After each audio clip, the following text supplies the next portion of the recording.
lack of the imagination, but I had no nickname for you in this video.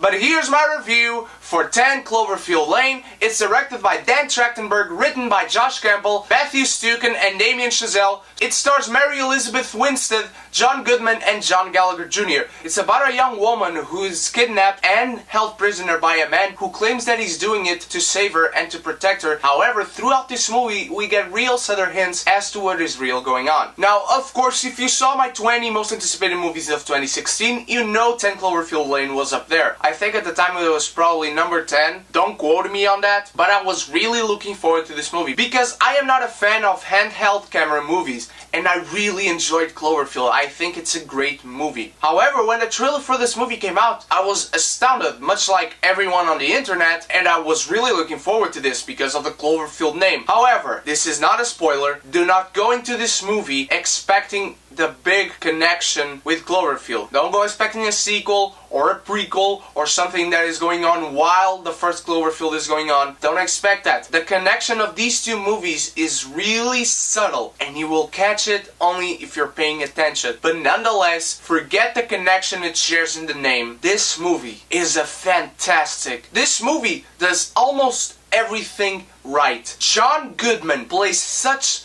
a fantastic villain. He's so subtle and so nuanced. You really don't know how to feel about this guy as this movie is going on. You feel scared of him. Also, you feel aggressive towards him. You want to beat this guy up. But then at sometimes you feel like, oh wow, you're actually doing something good. You're actually a good guy. I'm sorry for feeling the way I felt. But then you go back to feeling scared of him, and then wanting to beat him up, and then going to thinking he's a good guy again, and all that jazz again. Mary Elizabeth Winstead is a great character. She's smart. She's proactive. She's resourceful. She does things. She gets ahead of you. Instead of thinking like in most horror movies or thrillers, why don't you do that? Or why don't you think of this? She does it. She is a magnificently written character. And she's not a female character. She's a character. And they chose Mary Elizabeth Winstead to play her, and it was great. This is not a character that stands out for being a female or not. She's just a great character, period. I really love the relationship between these two people because not even her, much like the audience, knows what to feel towards John Goodman's character. But she's trying to find out. She has conversations and looks around for hints, much like you are doing whenever you are watching this movie. And I think it works great. The tension really gets built up in this movie and really gets going for you. You feel nervous. You are on the edge of your seat constantly. There are many things that happen in this movie, both visually and dialogue-wise, that leave your head exploding. And let's talk about the directing. Dan Trachtenberg.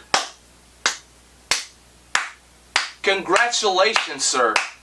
This is such a beautifully directed movie. The cinematography works so great with the shots that this guy chose. The close-ups Dan Trachtenberg chooses throughout this movie are so intelligently chosen. You are just astounded when you think back at how that shot worked for what is said or shown later in the movie. Even the script is greatly written. I was excited when I saw Damien Chazelle's name on it, and I wasn't disappointed. Does everything work in this movie? Almost. John Gallagher Jr. doesn't really get to be interesting because you're really only interested in Mary Elizabeth Winstead and John Goodman. Because John Gallagher Jr.'s character, you understand why he's there, and he's not there just for the exposition, but he never really gets to be interesting. You never want to know more about him than what he tells you about him or shows you about him. He complements really well Mary Elizabeth Winstead's character and her story arc, and that's one of the most beautiful things about this movie. But his character kind of feels like a clutch. There's something in this movie when Mary Elizabeth Winstead is alone in a scene,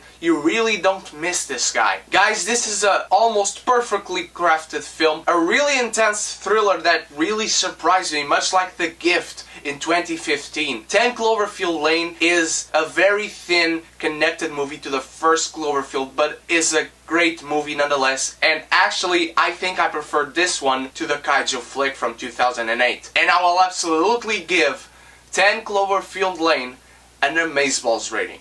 Thank you so much for watching, guys. I hope you enjoyed this review. We are almost at 100 subscribers. Subscribe if you haven't and give this video a like. Share with your friends so they can subscribe and we will all celebrate together. Also, earlier today I uploaded my Jungle Book spoiler-free movie review. It's right here. You can go check it out. And on the description below there's also links for my Facebook and my Instagram. Go give a like to those pages and follow me on Instagram. And I'll see you guys in the next review. Cheers.